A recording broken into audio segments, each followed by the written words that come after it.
क्या है गुनाह, क्या है सवाब, आपके सवाल मेरे जवाब। नमस्कार आदाब साथियों, मैं हूं आपके साथ ज़फ़र हेरेटिक, आपका दोस्त, आपका होस्ट। मेरी इस वीडियो को लाइक करें, शेयर करें और मेरे चैनल को सब्सक्राइब करें। साथ ही घंटी के बटन को दबाकर ऑल नोटिफिकेशन ऑप्शन को सिलेक्ट कर लें। ये कोई न्यू वीडियो नहीं है।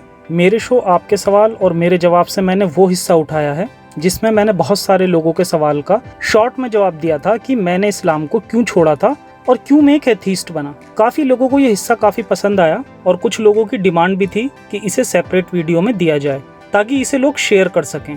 साथ ही ये छोटी सी वीडियो है तो इसमें मैंने आपके लिए इंग्लिश सबटाइटल भी ऐड कर दिया है। बाकी बहुत सारे लोगों ने मुझे पैट्रियन पर अकाउंट बनाने के लिए कहा था तो वो मैंने बना लिया है और उसे अपने चैनल के अबाउट सेक्शन में भी ऐड कर दिया है और इस वीडियो के कमेंट सेक्शन में भी आपको मिल जाएगा। तो आइए शुरू करते हैं।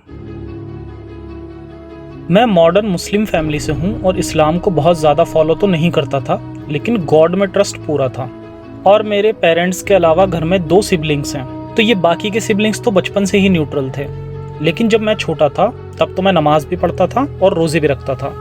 लेकिन जब थोड़ा बड़ा हुआ तो लॉजिक लगाया कि अगर अल्लाह माँ बाप जैसा है तो हमें भूखा रहने के लिए क्यों कहेगा और क्यों ज़बरदस्ती की उठक बैठक लगवाएगा। फिर ये प्रैक्टिस तो छोड़ दी, लेकिन अल्लाह अभी भी था लाइफ में। मैं 18 साल का भी नहीं हुआ था जब मैंने एक छोटी सी जॉब स्टार्ट की।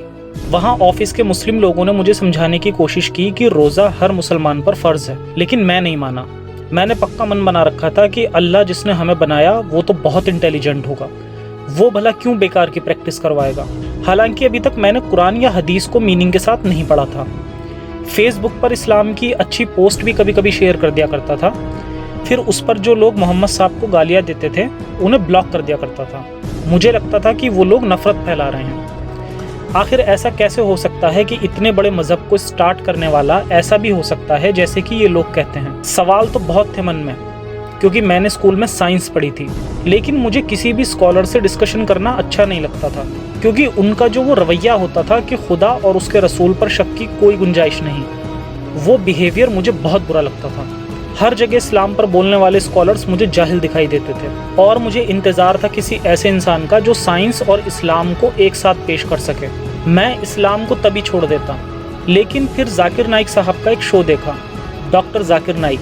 He was a medical doctor. अच्छा लगा कि कोई तो इस्लाम में है जो इस्लाम का सही मतलब दुनिया के सामने रख सकता है। जाकिर नाइक का मैनिपुलेटेड साइंस मैंने ठीक समझा और फिर मैं इस्लाम की साइड हो गया, पीसफुल इस्लाम। लेकिन ये झूठ ज़्यादा दिन नहीं रहा। एक बार मेरे खुद के नॉन मुस्लिम दोस्त ने मुझसे पूछा कि क्या सचमुच आपके रसूल ने 6 साल की बच्ची से शादी की थी। मैंने बोला नहीं भाई, ऐसा नहीं हो सकता, ये सब नफ़रत फैलाने वाली बातें हैं। वो तो कुछ नहीं बोला, लेकिन इस बार मुझे लगा कि अब मुझे इस्लाम के बारे में पढ़ ही लेना चाहिए ताकि नेक्स्ट टाइम कोई ऐसा कहे तो मैं उसे रियलिटी बता सकूं। सबसे पहले कुरान उठाया और मीनिंग के साथ पढ़ा। मुझे शक हुआ कि ये ट्रांसलेशन कुछ गलत है। फिर जब मैंने कुरान से रिलेटेड तफसीर पढ़ी तो मैं शॉक्ड हो गया।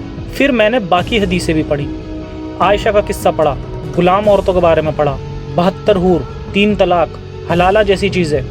मुझे लगता था कि ये चीज़ें किसी स्कॉलर ने बस बयान कर दी होंगी और मिस इंटरप्रेट हो गई होंगी, लेकिन ये सब कुरान का हिस्सा थी। साइंस की तो धज्जियाँ उड़ी हुई थी। मैं बहुत डिप्रेस्ड हो गया कि ये क्या है, ये है इस्लाम। फिर मैंने इन सब बातों पर बड़े बड़े उलेमाओं के जस्टिफिकेशंस देखे, लेकिन मैं सेटिस्फाई नहीं था।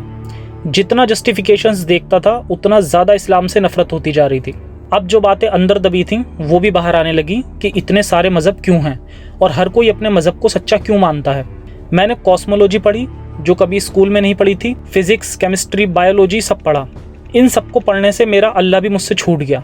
मैंने नोटिस किया कि हर जगह साइंस ज़बरदस्ती घुसाया जा रहा था। कुरान की बकवास आयतों के मतलब साइंस की डिफरेंट ब्रांचेस के साथ जोड़ने की कोशिश हो रही थी।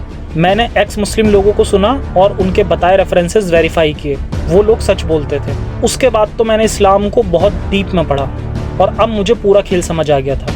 ये एक बिजनेस था जिसे बनाए रखने के लिए कुछ लोग इस पर काम कर रहे थे, जो सच बोलने वालों की जान भी ले लेते हैं और वो भी इसी सिस्टम के थ्रू।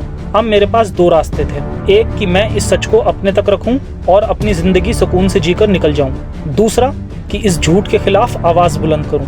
आवाज़ बुलंद करना ही मुझे इंसानियत लगा, लेकिन मैं समझ नहीं पा रहा था कि ये कैसे पॉसिबल होगा। फिर जब देखा कि सोशल मीडिया से लोग इसे ऑलरेडी कर रहे हैं तो मैं भी आ गया उनका साथ देने और इस झूठ से लड़ने। अब ये लड़ाई तो मैंने शुरू कर दी है, लेकिन मैं इसे अकेले नहीं जीत पाऊंगा। इस लड़ाई को तभी जीता जा सकता है जब ज़्यादा से ज़्यादा लोग इस लड़ाई का हिस्सा हों, क्योंकि लड़ाई जिससे है वो जिस्मानी और दिमागी ताकत में भी हमसे किसी तरह कम नहीं है। इनके पास कमांडर्स हैं जिनकी बातों में इतना दम होता है कि कोई भी आसानी से इनके जाल में फंस जाए। इनके पास लोगों की भीड़ होती है जो कमांडर्स के एक इशारे पर कभी भी किसी भी ताकत को कुचल सकती है। इनके पास पैसा है, हथियार है, ताकत है और सबसे बड़ी बात, एक झूठा खुदा भी उनके साथ है। दूसरी तरफ हमारे साथ सिर्फ और सिर्फ सच और इंसानियत है। याद रहे, ये लड़ाई एक ख्याल से है, एक आइडियोलॉजी से है जो इंसानियत के खिलाफ है।